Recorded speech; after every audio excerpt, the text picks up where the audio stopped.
As the global transition from fossil fuels to renewable energy accelerates in response to climate change, there is a growing imperative to develop technologies that foster sustainable, low-carbon future.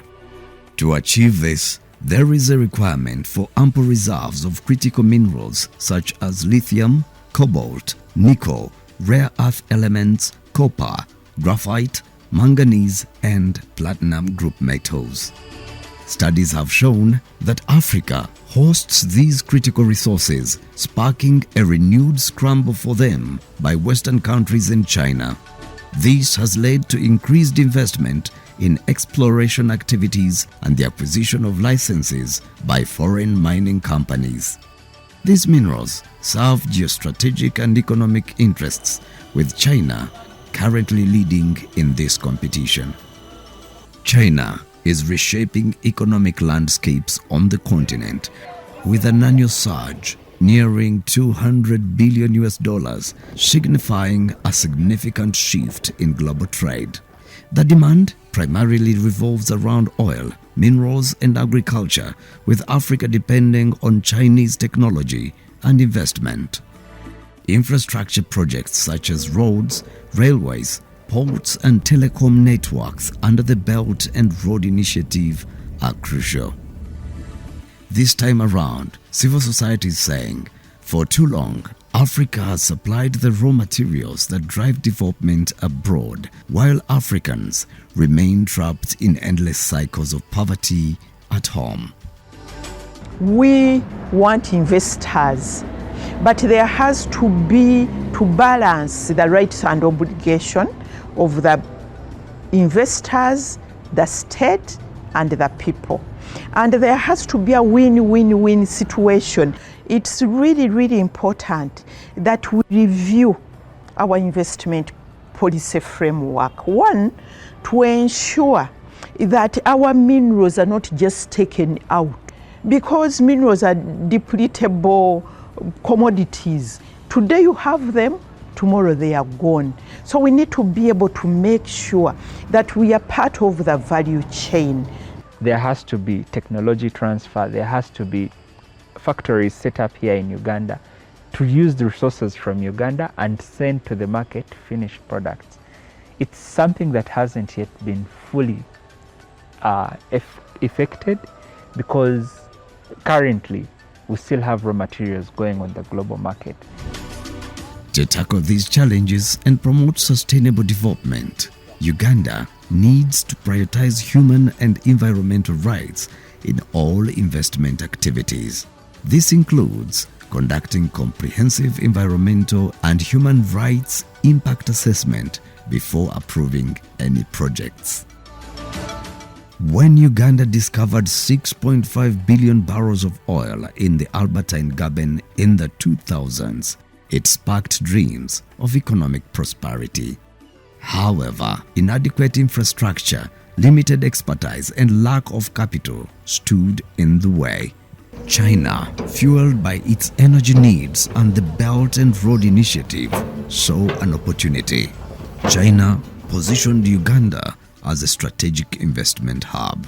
In 2012, China North Offshore Oil Corporation, CNOOC, Total Energies and Tullow Oil formed a partnership to develop Uganda's oil fields and build essential infrastructure.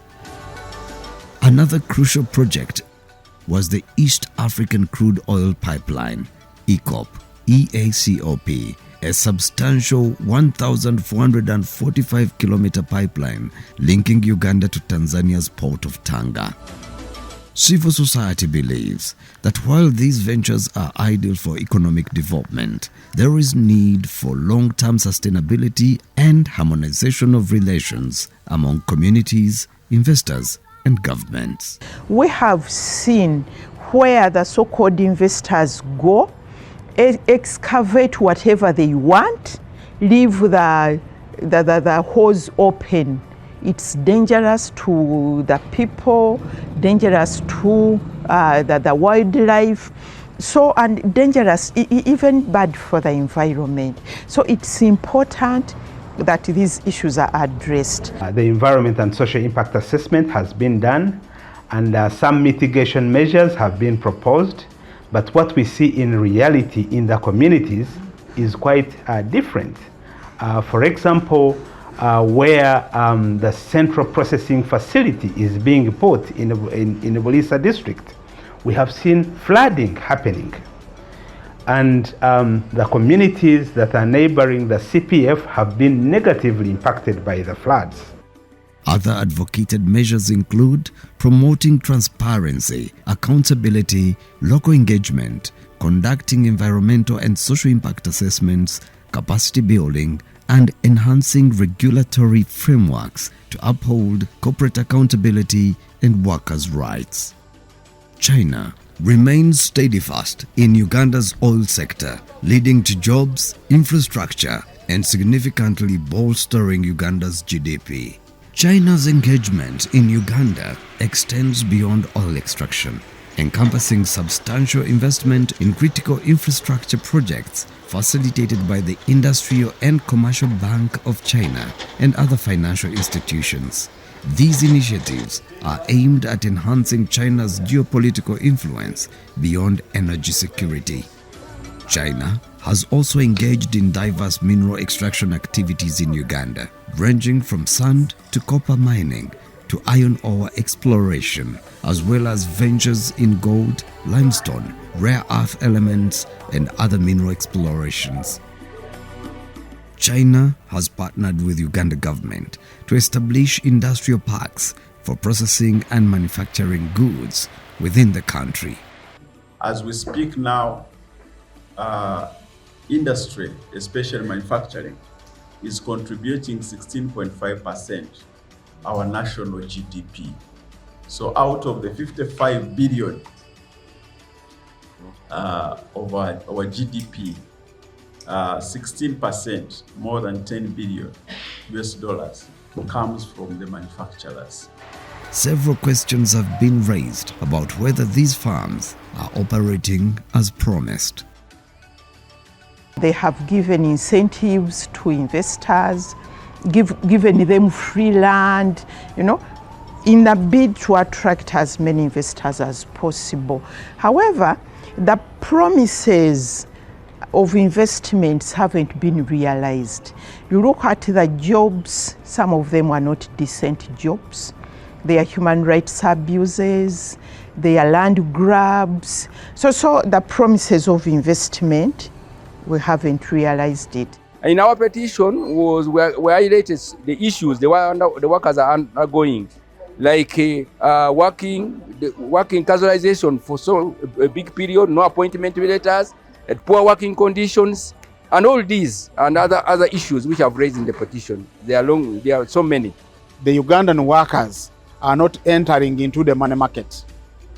People come here under the guise of investors and they recruit and they inform government they are going to recruit 1,000 people. Out of 1,000, less than 100 people can qualify to even pay as you earn. The 900 people are all casual laborers. So those are some of the issues.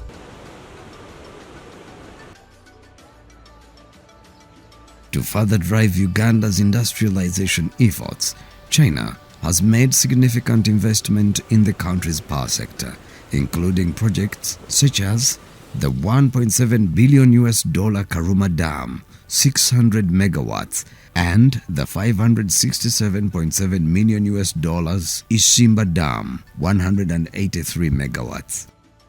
These initiatives play a crucial role in bolstering Uganda's electricity generation capacity and advancing its economic development objectives. Today, factories are flourishing, with fewer episodes of load shedding, securing jobs and income for individuals and the government alike. We commissioned it technically on 12 June, and we expect to give it a political commissioning in August.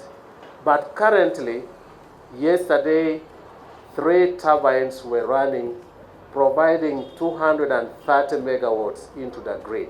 So we have adequate electricity for our country. So that's why you now should not experience load shedding.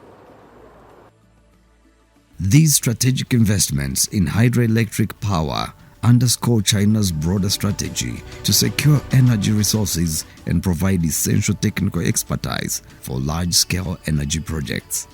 Ensuring long-term sustainability requires urgent steps to harmonize relations among the host communities, investors in the extractive industries, and governmental bodies. Uganda is urged to strengthen the implementation of existing human rights frameworks, utilize domestic energy resources for an inclusive energy transition, and engage in equitable joint ventures with Chinese investors for technology and skills transfer as well as training.